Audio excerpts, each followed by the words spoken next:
The Washington Commanders go cross country and visit the Los Angeles Chargers. Both are sitting. The Chargers are 2-2. No, 3-1. 3-1. The Commanders are 2-2. Really need to pick up this win. Jaden Daniels is back, but they find themselves down 10-0 early before Quentin Johnson fumbles, and from there the game flips. Chargers end up winning 20.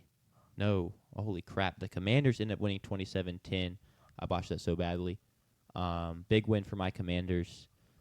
Terrible showing for Sanders Chargers. I know you didn't get to watch the game, but That's putting it lightly. we're approaching disaster for the Chargers after a brilliant start to the season. O-line is terrible. Can't block anyone. Amir Hampton goes down. It's announced he's going to go on the IR. Quentin Johnson fumbles at an opportune moment. Crucial penalties. At one point in the game, it's like 1st and 10, and just where I think there's maybe a pre-snap penalty, so it's it's 1st and deep. Justin Herbert completes a deep pass for like 20-plus yards, 1st down. It was 2nd down. Second down, yeah. But Second down deep. Completes a deep pass, 1st down. Called back for a penalty. He's like, all right, I'll just do it again. Even deeper pass, complete, 1st down. Called back again for a penalty. Yeah, first one to Quentin Johnston, which caught it right past the sticks. Penalty for holding. Keenan Allen catches it just prior to the sticks, makes a guy miss, 1st down. Called back for illegal formation. Yes. And they had to punt after picking up 2 30-plus yard gains for the air. Another bad moment right before half. Commanders are still struggling offensively. They're backed up deep. They're punting from their own end zone. Y'all decide to go for the punt. We get the punt off. Ladd McConkey returns it for a touchdown, but wait, there's a flag. Y'all have roughed the punter. 1st down. Jaden Daniels immediately hits Luke McCaffrey for a 50-yard pass to get us points before the half.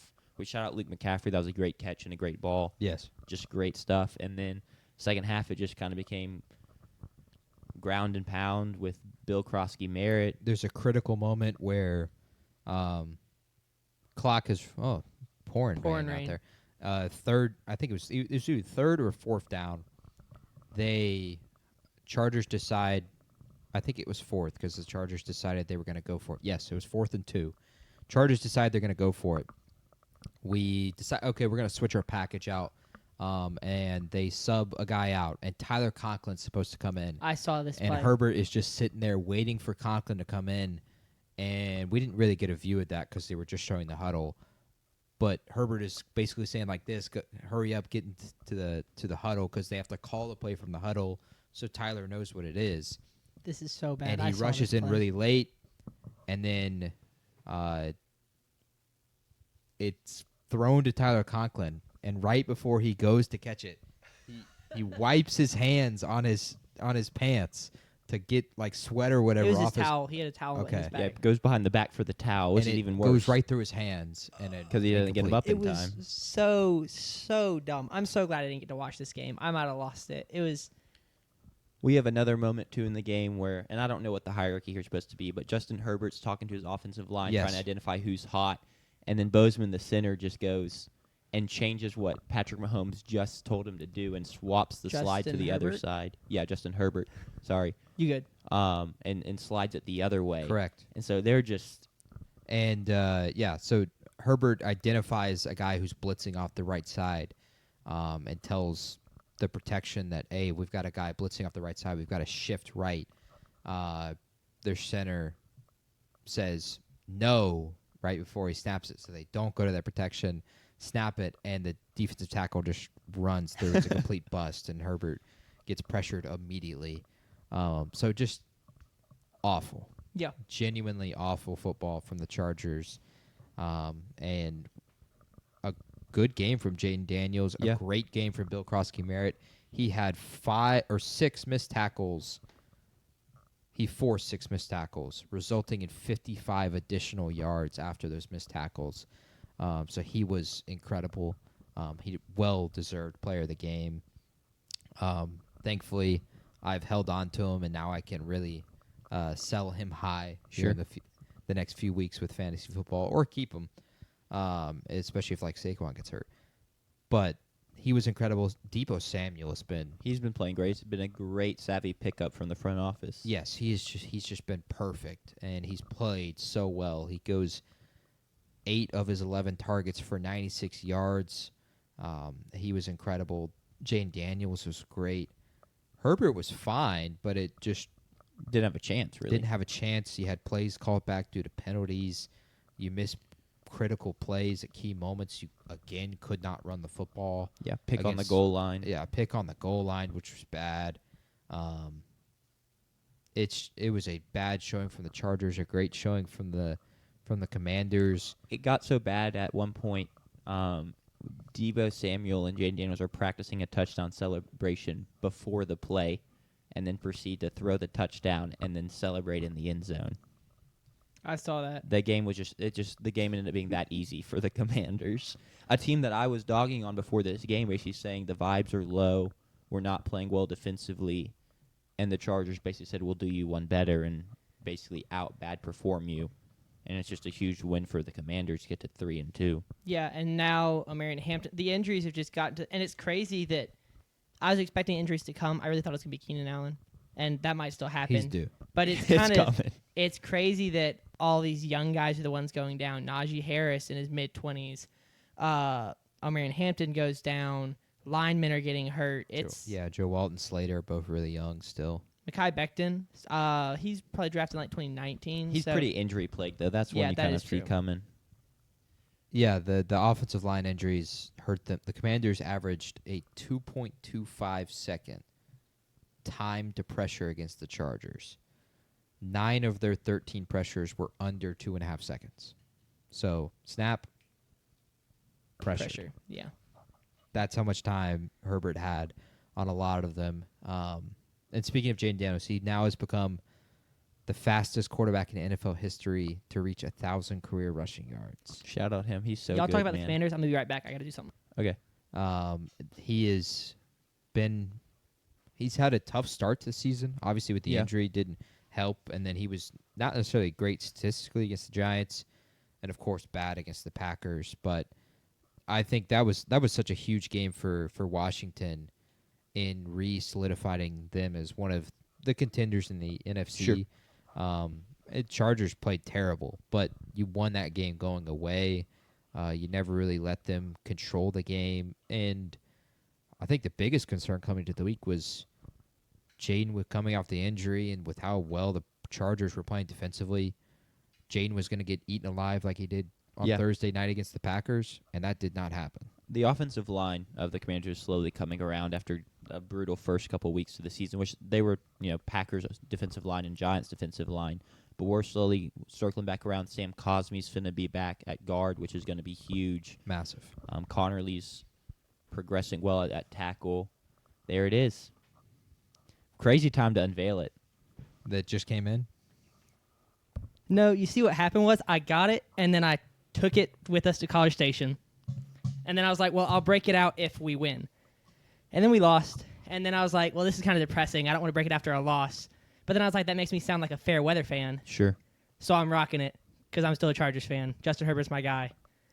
I don't know what y'all talking about. I didn't mean to interrupt. No, you're but, good. The Commanders' offensive line is hopefully turned a corner. That does look good, though. Appreciate it. It's pretty fire. I love Justin Herbert myself. Yeah. I am happy we beat him. But no, at this point, any win for the Commanders was a good win. And you just kind of liked what you saw overall. We've become a team under Dan Quinn where we have a knack for making the kind of momentum swing plays, thinking about forcing the fumble on Quinn and Johnson, pick on the goal line, stuff like that. And that also plays really well into what the Chargers' weakness has really been this season. Because even in the games they won, a lot of times it was like, how is this a close game in the fourth quarter? And it's like, well, because you threw a pick in the red zone, or you didn't convert on a fourth down, or you had a bad penalty here, and it just lets teams hang around. And a similar story in this game, they just didn't win it because they fell off a cliff down the stretch. But you're up 10-0 with the ball driving, and he fumbles, and then the momentum flips, and they never look back. So it's kind of two teams on the opposite side in that category of like being the team that makes the big plays. Yeah, they've been very opportunistic, and that is something that Which they have to be because the defense is not good overall. Agreed, 100%. Now, Marshawn Lattimore had a good game. He, on 41 coverage snaps, allowed only one catch for 6 yards against the Chargers wide receiver core, which has been really good this year. He also had the fumble recovery on Quentin Johnston as well, so he was making some big plays, but he still has got a lot to do to live up to the third-round pick that y'all traded last year. Yeah, I don't like him. Yeah, I don't. We like don't. We him. don't have a choice. We have to play him, and I know the trade didn't work out, but I don't hate the process of the trade last year. Sure. But he's over the hill. Yeah, I was going to say with that, I think they may need to do something similar this year and trade for someone for their defense, and trade some of their draft capital for that, because you're not guaranteed to have great Jaden Daniel years every year, and it's also just his second season. He's still on the cheap contract, so go and trade for someone, and try and bolster that defense, because with the way the offense is playing, at least, even without Terry McLaurin, they are playing really, really well, and they're just going to get better. Sure. It feels like, at least. I think best case scenario, like maybe the Steelers regress, like they stop winning games, and then Jalen Ramsey becomes available because he might want to be on a win now team. You could get him at the deadline. I don't expect the Steelers to get worse, but maybe Aaron Rodgers gets hurt or something. But he's the kind of guy that I think that would be like older. I know you bring him in for a year or two, because that's kind of how y'all's team is built right now. Yeah, I mean, I was gonna say we are a win now team. I know Jaden Daniels is young, and a couple other key pieces are young, so I don't want to mortgage our future to try and win this year. But we have a lot of old pieces that are crucial to this team, so you can't just sit on your hands and do nothing. The best solution would have been to just draft Christian Gonzalez over Emmanuel Forbes, and we'll be having this conversation. Yes. But I won't even say hindsight's 20/20, because I knew at the time, and a lot of Commanders fans knew at the time, that we wanted Christian Gonzalez, not Emmanuel Forbes. But the GM at the time decided Emmanuel Forbes was the guy, because he get lots of picks and lots of pick sixes. So He it is did. what it is. He did do that.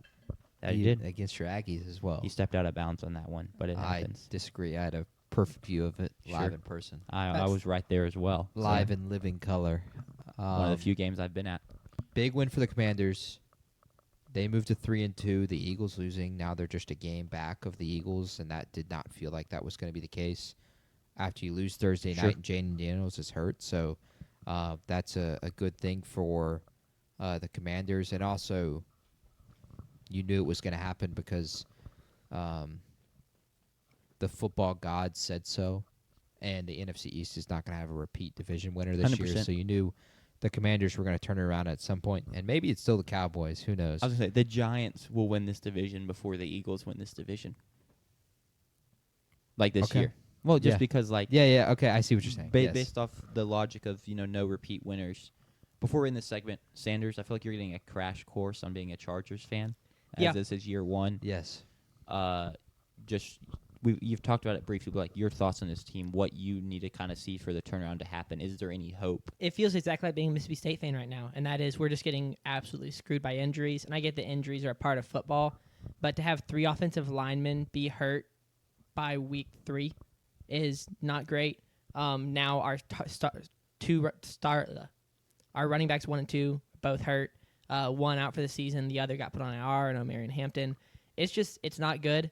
And immediately kind of feels like Khalil Mack gets hurt as well. So it immediately feels like after the first 2 weeks, I was impressed with the supporting cast of Justin Herbert.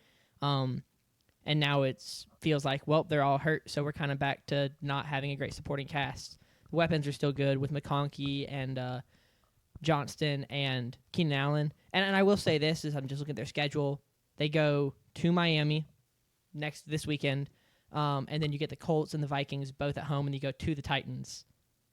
You could very easily win 3 of those games. You've got to win at the Dolphins, and you got to win at the Titans. And then you ideally pick up a win against either the Colts or the Vikings. Both those teams are good teams, but they're both at home. Like, you should go 3-1 in that stretch. Yeah, but Yeah. you don't have home field advantage. That is true. It is true. I think that even showed this weekend against the Commanders. It felt like more Commanders fans were cheering in big moments than Chargers fans. It's not great. It's not a good look. It's not. It is their fault. It's the owner's fault For moving? For moving. Yes. Yeah. They never should have left San The Diego. Rams are in the exact same situation. Yes. Which the Rams makes a little bit less sense to me because they were in Los Angeles for a long time before moving to St. Louis. I think they've been They were in the Coliseum for Yeah. the USC Stadium. Yeah, and so I think that was from like up into the 90s, maybe. Yes, So I mean, they had moved from St. Louis back to Los Angeles, and but like that's 2 generations, or a generation. it's I like should say. 20 years. That's A generation. It's like a of generation, separation. but I don't hate it as much because, and I mean, this is a big tangent. It's kind of like, the guys, the dads that grew up going to the games in the Coliseum, now a generation later are going to bring their sons to the Rams. It makes sense for them. For the Chargers, it doesn't make any sense. I don't know why they Sure. left. I wasn't a fan at the time. I wish that they were still in San Diego, because then I'd be a Padres and a Chargers fan. It'd be great. But yeah, it makes zero sense. Yeah. I mean, you get the benefit of like paying for half a stadium, I guess. I don't know. That's not worth it. Because watching what game was it? They won it. I think Thursday night game, Rams, Niners. it was the Broncos game. Mm. And how much orange there was in that stadium was so bad. I mean, it was awful. So yeah. I will say on the O-line injuries, it is brutal. I guess the X algorithm never ceases to amaze me. You like one Chargers thing, and suddenly there's 18 million Chargers fans on your homepage.